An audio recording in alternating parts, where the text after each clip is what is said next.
Hello, everyone, and welcome to another episode of Autism Stories. I'm your host, Doug Bletcher, the founder of Autism Personal Coach. Autistic people are the true experts of the autistic experience, and Autism Stories is where we interview autistic people to learn from their stories, diverse experiences, and get their insights. If you would like to be notified about each week's episode of Autism Stories, we suggest you subscribe on your favorite podcast listening platform. We'd also appreciate it if you could give us a positive rating and review, as it will help others to learn about autism stories.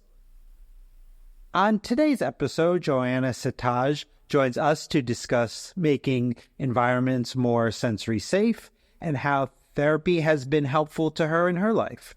We hope you enjoy today's conversation. Joanna, thanks so much for joining me here on Autism Stories. Thank you for having me. I appreciate it.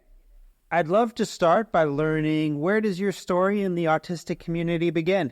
7 years ago, I started, I'm a hairstylist, and 7 years ago, I started working at a kids salon. They stated that they specialized in haircuts for autistic individuals.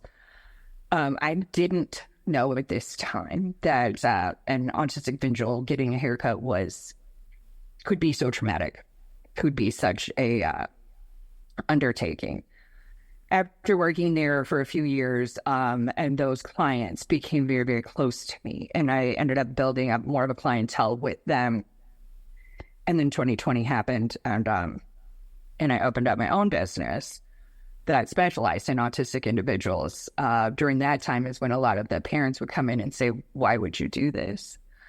And I said, I don't know, they just make sense to me, which led me to getting my own autism diagnosis.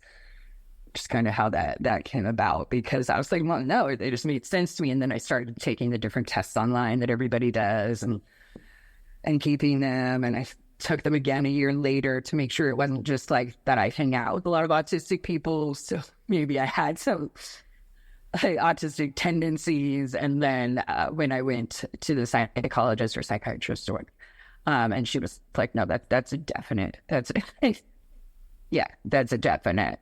So yeah, that's where it began. Recently, you opened up a consulting firm, NeuroSafe Solutions. So the goal of the firm is to help businesses and individuals make their environments more sensory safe. So in what ways have you seen businesses being sensory safe? I've seen businesses that are attempting to believe that they are sensory safe. The Walmart near me, for instance, has sensory hours between 8 and 10 a.m. The thing about that is that most of the people that are going there don't know that. Even if the lighting or the intercom or such things such as that are adjusted, if the other individuals that are there don't realize that they might need to adjust, it's not really beneficial. So I find that even though we are leaning towards a better direction, actually checking that off and not having people doing stalking during that time, not having different things like that, where they're loading and unloading and all of those loud sounds, doesn't really lead for sensory safety. The hours of 8 to 10 for a lot of people are not going to work as well. They're not going to work, yes. And I've gone and I spoke to our local Chuck E. Cheese, that has, sensory play on Saturday or Sunday morning from 9 to 11. And I went and I spoke to them and I said, do you think that autistic individuals are hung over on Sunday morning? Because why would we need pizza at 9 a.m.? It is the whole experience. It's not just that we want to come and play the games. We want to be able to eat the pizza too. We want it to be completely, and my goal is to have us be a part of, not exclusionary. I think that there's a way that we could have everything be sensory safe across the board instead of trying so much. They're just pushing sounds and lights to get us to look up from our phone, or telling me as an individual, well, if it's your issue, put on headphones. And that's not the answer. To make every autistic individual walk around in headphones, which I, as a person who have PTSD, I can't. That doesn't make me feel safe whatsoever. I read where you wrote that sensory friendly is what you try to be which makes me wonder, what makes an environment sensory friendly for you? Right now I'm sitting in my room and I have my overhead light, which has a white light in it, and then I have a blue light that I put in it so that it adjusts that white light, makes it less bright. At my house, before any loud sound, because you can't control the loud sounds. I mean, we have smoothies, we have blenders, we have vacuums. None of that ever happens without somebody announcing it first. It is announced loud sound. So that way you can kind of brace yourself. I mean, I don't know how much people know about how the sensory actually goes through your body, and the sounds can actually, and as an autistic individual, we can hang on to that for weeks at a time. I mean, it will stay with us. It affects us. It affects how we deal with other individuals. It affects how we deal with our life. And so if we can be prepared for that sound coming up, it puts us at a different stance to be able to be prepared for other things that are going to happen throughout our day instead of putting us where we can't function. One of the concepts in the world that I think about probably on a daily basis is safety. And I read where you said you should be able to talk to get to know each other to feel safe. When we think about safety, what are some things that there should be more focus on, no matter the environment, whether it be at workplaces, in our private residences, or in the community? I think a huge one is how we approach individuals. I myself, it's a catch-22 being autistic because I'm a blurter. So I tend to come at people and be like, and then I have to watch myself and say, I'm behind you, I'm walking towards you. Different things such as that, recognizing what people can handle and what they can't handle. And if a person says this is not something that I can do, like most recently, to give you an example, I was working at a company. They had a safe in the floor. I'm not able to open that safe. No matter my intelligence, no matter what, I cannot get that safe. It ended up that I left that job because of it. Because the people there would make me to feel as if I was beneath, if I was less than, because I could not open this safe. Doesn't mean that I can't do the haircuts. Doesn't mean I can't do the job. Doesn't mean that I'm not functioning. I'm functioning. I can't open that safe. I should be able to feel safe as a person to come in there and say, this is a thing that I cannot do, and be allowed to say that. As a person such as myself who was hacked a couple years ago and it caused a completely traumatic event.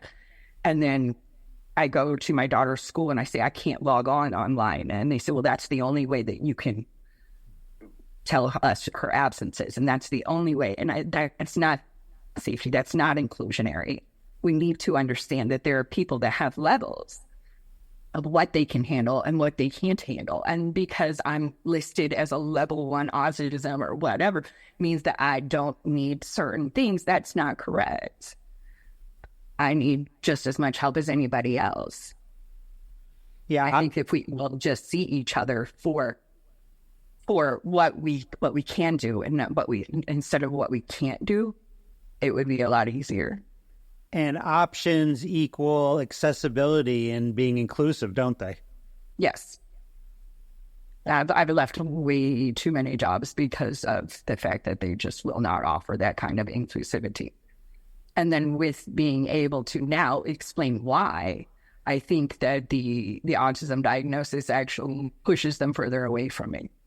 Now, I had the pleasure of learning about you on LinkedIn, and at the top of your LinkedIn profile, you mentioned that you're an autistic individual that plans on changing the world to operate around autistic individuals. Where are you in this process? So close at the beginning. It's, building the consultation firm is step one. Getting out there and letting people know that this is an issue. I think that we would have less people in our prison system. I think we would have less people in mental institutions. I think that we would have less people going through all of this if they were able to speak up and say, these are my needs. This is where I'm at. This is what I can handle. This is what I can do. Instead of having to identify what they can't handle and what they can't do. Always speaking negatively about ourselves will lead us to a negative thought of ourselves. Always having to come forth with my diagnosis first, instead of just having inclusion without speaking on it, should be number one.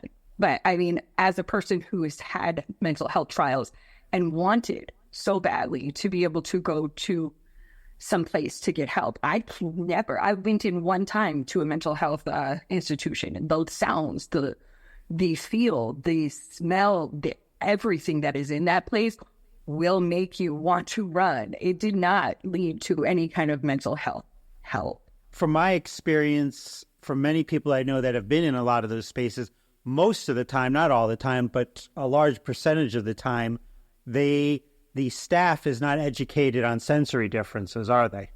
Correct. And just the loud sound of the door shutting alone. I mean, that sticks with you, that vibration. You're hanging on to that. And then what do they want to do? They want to medicate us through that. And that's not the correct answer. So in order to change the world, I think it starts with making changes within ourselves. So thinking about that, I understand you go to therapy 3 times a week. How has that experience been impactful? Has it been helpful to you, harmful? What's been? I'd say it's absolutely life-changing. And it took me a long time to get to this point. I started looking for therapy at 18. I didn't find anyone that could work well with me. I have a lot of trauma. I have, autism, ADHD, PTSD. There's a bunch of more initials I'm sure that we could add to that. But being able to have such a great relationship with my therapist and going to equine therapy has really changed. To be able to be out on a farm and to hear my people across the way. They have a lot of other individuals that are autistic, some all different levels. So I can hear people who are not necessarily speaking yet, but definitely communicating. And it makes me feel safe, that aspect, knowing that I will be completely accepted there. Being able to be, I have a huge gap between my 2 kids. So I have a 22-year-old and I have a 6-year-old. So I can see where I went and did things. I can do things better, how I can grow as an individual, as a parent. Without that therapy, I don't think I'd be as good of a parent as I am. I'm interested about the equine therapy. What do you do there?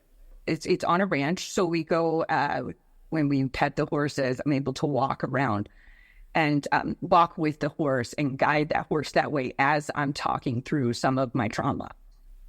And so it definitely helps you to be able to separate it in a way that you weren't before. It's not just yours. You're sharing it with someone, not just but with this animal. Huge, beautiful animal that's helping you take you through this. On occasion, I go out.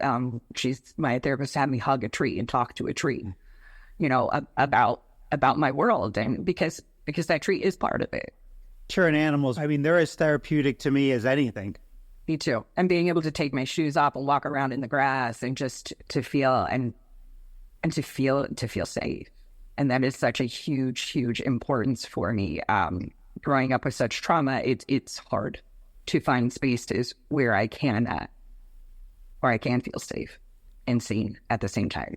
It's interesting you bring up walking around in the grass, because not too long ago I read a study about the importance of being barefoot in nature, being connected to the earth, and how and all the mental health benefits that people get from that.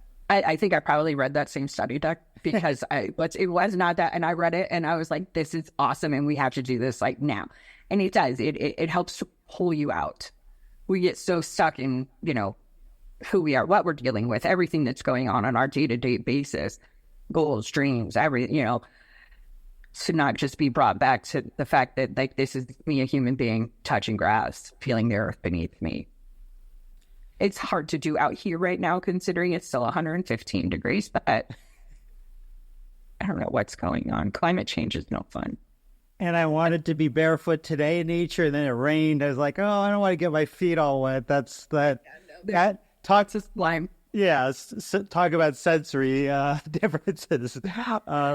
Lastly, Joanna, how can our listeners learn about you and NeuroSafe Solutions beyond this interview? So as I stated, we are in the beginning points of this. So, and I'm trying to do it a lot better than I did the last business, because I kind of put the cart before the horse. It was 2020. We all were just jumping around opening businesses. So this time I do have the domain. So you can find it at neurosafeforme.com, but it's going to say coming soon. And we are actively working on that in the background. And then it's going to be Neurosafe for Me also on Facebook. And then the TikTok will come eventually when I bring myself to that 6-second world.